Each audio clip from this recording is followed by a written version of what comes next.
के लिए कुछ होना चाहिए। हर आदमी कहता है ना ठीक है, वो अब इससे ज्यादा नहीं सुधरेगा, धीरे धीरे सुधरेगा, ज्यादा मत उस पर दिमाग लगाइए। 40 MP हम लोग के लिए कर्ज बन गया है, हम लोग के लिए अभिशाप बन गया है। कांग्रेस ने हम लोगों को बेच दिया कि भैया MP आता रहे बिहार में, चाहे जो होता है वो हो। भाजपा भी उससे अलग नहीं है। अभी आपने 2020 में भाजपा को जिता तो दिया था, किसने रोका था उनको बिहार की जिम्मेवारी लेने से? किसने रोका था कि आप बिहार की जिम्मेवारी लेकर इसको सुधारिए? वो रोका था उनका लालच कि कहीं हम गड़बड़ करेंगे तो हमारा जो 39 गो MP जीत कर गया है वो कहीं गड़बड़ा ना जाए। तो जिस बिहार को दलों ने, नेताओं ने, सब ने छोड़ दिया, उसको सिर्फ और सिर्फ बिहार के लोग सुधार सकते हैं। अगर आप और हम नहीं खड़ा होइएगा तो हमारे आने वाली पीढ़ी और बच्चों को भी इसी दुर्दशा में जीना पड़ेगा। और ये राजनीतिक भाषण की बात नहीं है, हमको मालूम है कि ये बहुत कठिन काम है। 50 बरस की जमी हुई इकाई है, लेकिन अगर हमारे जैसे किसी आदमी का हिम्मत नहीं पड़ेगा तो किसका हिम्मत पड़ेगा बिहार में?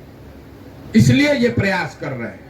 2 बरस लगे कि 10 बरस लगे, किए बगैर मानेंगे नहीं।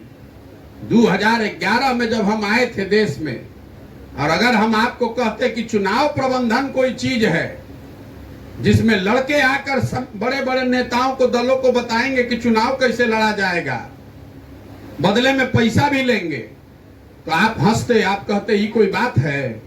लालू जी, नरेंद्र मोदी, ममता जी, नीतीश कुमार आपसे सलाह लेंगे? आपको कितना आता है राजनीति?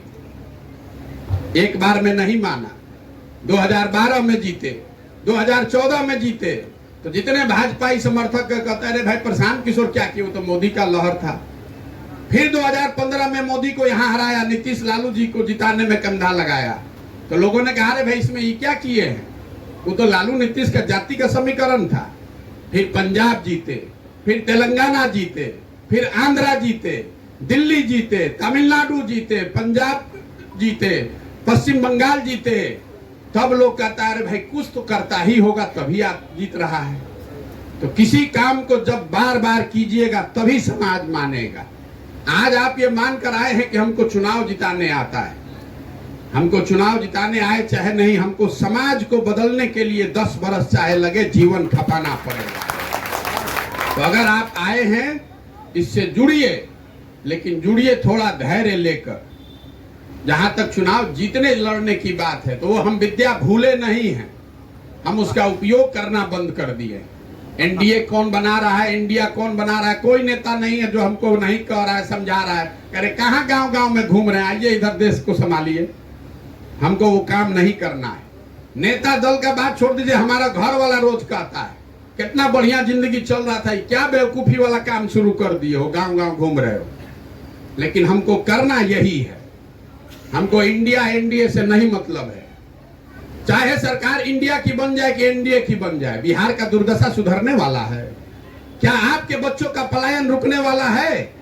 चाहे मोदी जी तो बैठे हैं ना 9 बरस से, बिहार का पलायन रुक गया। गुजरात में बन रहा है बुलेट ट्रेन। हम एक उदाहरण रोज देते हैं क्योंकि यहाँ भाजपा के आंख बंद करके समर्थक हैं। हम लोग कहते हैं कि हम लोग जाति पर वोट देते हैं। जरा बताइए मोदी जी के जाति के कितने लोग बिहार में रहते हैं? ये वही समाज है, जातियों से ऊपर उठकर आपने मोदी जी पर भरोसा दिया है। मोदी जी 9 बरस से प्रधानमंत्री हैं। बिहार के लिए उन्होंने कुछ किया कि नहीं, इसको छोड़ दीजिए। बिहार के लिए उन्होंने कुछ प्रयास किया कि नहीं, छोड़ दीजिए। बिहार में विकास हुआ कि नहीं, सब बात छोड़ दीजिए। तो बहस का बात है। जितने भी मोदी समर्थक लोग हैं, हमने भी मोदी जी का झंडा ढोया है 2014 में। आप जब उनका नामों नहीं जानते होंगे तब हम उनका काम करते थे, लेकिन आज 9 बरस के बाद आपको खुली चुनौती दे रहे हैं। 9 बरस से वो आदमी प्रधानमंत्री हैं। अगर बिहार के विकास के लिए, काम की बात नहीं कर रहा हूं, बिहार के विकास के लिए अगर एक बैठक उन्होंने किया है, आप सब राजनीतिक आदमी, एक प्रमाण हमको दिखा दीजिए कि मोदी जी ने आज बिहार के विकास के लिए बैठक किया, काम हुआ कि नहीं, छोड़िए। आप हमको उसका प्रमाण दिखा दीजिए, हम कल से मोदी जी का झंडा लेकर चलने को तैयार है। 9 बरस में जिस आदमी को 1 घंटा समय नहीं मिला बिहार के लिए बैठक करने के लिए, उसको हम लोग आंख बंद करके बंधुआ मजदूर के तरह फिर जाकर मई में वोट देंगे तो आपके हमारे बच्चों का भला कैसे होगा।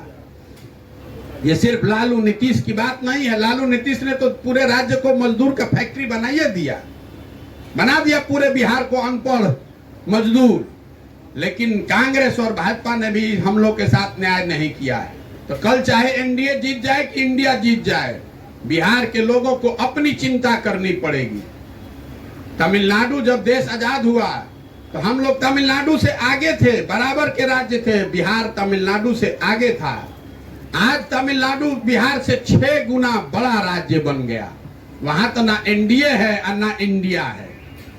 वहां के लोगों ने अपनी ताकत से खड़ा किया है। उसको मोदी जी ने तमिलनाडु नहीं बनाया है, सोनिया गांधी राहुल गांधी ने तमिलनाडु को नहीं बनाया है। तमिलनाडु के लोगों ने अपनी व्यवस्था बनाई। तो अगर बिहार को सुधारना है, और व्यवस्था एक दिन में नहीं बनी, आप जाकर पढ़िए। पेरियार और अन्ना दुरई ने 20 बरस तक गांव-गांव जाकर संघर्ष किया, तब जाकर नई व्यवस्था खड़ी हुई। एक दिन में ये नहीं हो सकता है, चाहे आप जितने होशियार हैं।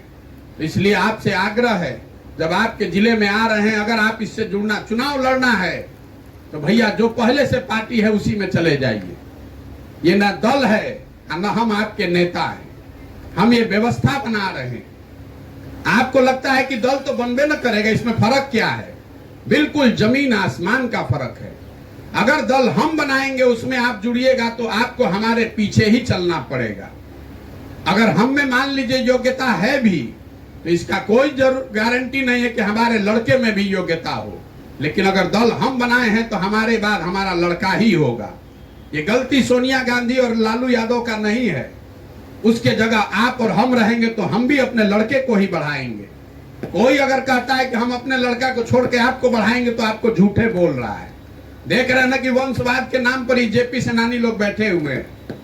यही परिवारवाद के नाम पर सबसे ज्यादा जो आंदोलन करने वाले लोग हैं, वही सबसे ज्यादा परिवार को बढ़ा रहा है। बिहार का एक आंकड़ा देखकर हम खत्म करेंगे, फिर आपसे यात्रा पर आपके विचार सुनेंगे।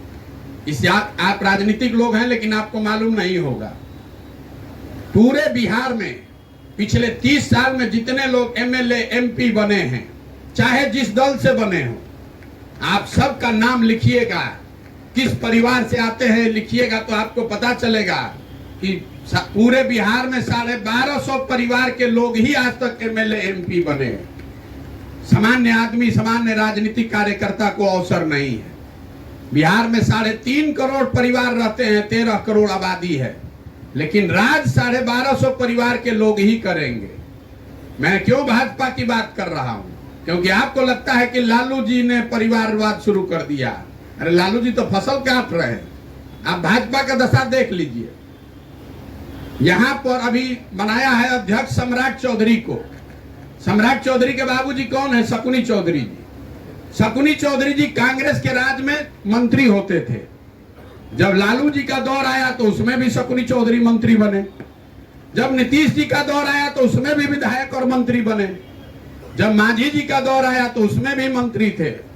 और आज जब भाजपा का दौर दिख रहा है तो उसमें भी उन्हीं का लड़का बनेगा। कोई सामान्य कुशवाहा नेता नहीं बन सकता है। ये परिवारवाद की ताकत यहाँ बिहार में लोगों ने बना दी है। इसको अगर तोड़ना है तो बहुत मेहनत करनी पड़ेगी, बहुत ताकत लगाना पड़ेगा। तो जब मैं आपके यहाँ आ रहा हूँ, कम से कम 30 से 35-40 दिन मुजफ्फरपुर में रहूंगा। मैं कोई स्टेज नहीं आपको हमारे लिए बनवाना है। आपके गांव पंचायत से जब हम गुजर रहे हैं तो आपके गांव में आप जिसको भी बुलाना चाहते हैं बुला लीजिए। हम 10 आदमी के सामने भी बोलते हैं और 2000 आदमी रहेगा तब भी बोलेंगे। स्टेज नहीं लगाते हैं, कोई पब्लिक रैली नहीं करते हैं, लोगों से मिलने का कार्यक्रम है। आपके गांव, आपके पंचायत से गुजरे, अगर आपकी इच्छा है कि आपके यहाँ ये संवाद हो तो हम वहां पर आपके यहाँ रुककर संवाद कर सकते हैं। ये संभव नहीं है कि हर गांव में जाया जाए, लेकिन हम जाएं या नहीं जाएं, कोई ना कोई हमारा साथी हर व्यक्ति तक जरूर पहुंच रहा होगा। जहां तक संगठन बनाने की बात है तो मेरा शुरू से जो चलने से और अभी में जो अंतर आया है, मैंने शुरू में ये घोषणा की थी कि पूरे बिहार में जब हम ये यात्रा पूरी कर लेंगे तब संगठन बनाकर आगे निर्णय लिया जाएगा। चूंकि समय इतना लग रहा है और जो राजनीतिक लोग हैं वो जहां पर तैयार हो जाते हैं, कहते हैं भैया हम लोग अपना यहाँ तो लड़ाई शुरू करें। तो ये तय हुआ कि भैया जिस जिले की यात्रा खत्म हो जाए वहां का संगठन बना दिया जाए। संगठन बनाने के बाद जो लोग भी जन सुराज से जुड़ेंगे, आपको ये स्वतंत्रता होगी कि आप आपस में बैठ के तय करें कि आपको चुनाव लड़ना है कि नहीं लड़ना है। अगर आपने तय किया कि लोकसभा का चुनाव लड़ना है कि विधानसभा का चुनाव लड़ना है, जो लोग भी मिलकर तय करेंगे। मान लीजिए आपने अभी एक यहाँ सभा में 200-250 लोग बैठे हैं, आप लोग मुजफ्फरपुर में ये सभा कीजिएगा, 2000 आदमी रहेगा। ये सामान्य पब्लिक नहीं है, आप सबके पीछे हजारों लोग हैं, सैकड़ों लोग हैं। आपने मिलकर तय किया कि लोकसभा का चुनाव लड़ना है, तो इसी सभा से मंथन करके दिन भर में निकाला जाए कि कौन उम्मीदवार होना चाहिए, और जो भी उम्मीदवार आप चुन दीजिएगा उसी के पीछे जो आप 10 बरस से सुने हैं हमारे बारे में, मेरा साधन व्यवस्था, मेरी बुद्धि शक्ति, सब उसी के पीछे लगेगा कि उसको जिताया जाए। यही उपाय है। अभी आप उम्मीदवार चुनते कहाँ हैं? एक उम्मीदवार चुनेंगे मोदी जी, एक उम्मीदवार चुन देंगे लालू जी।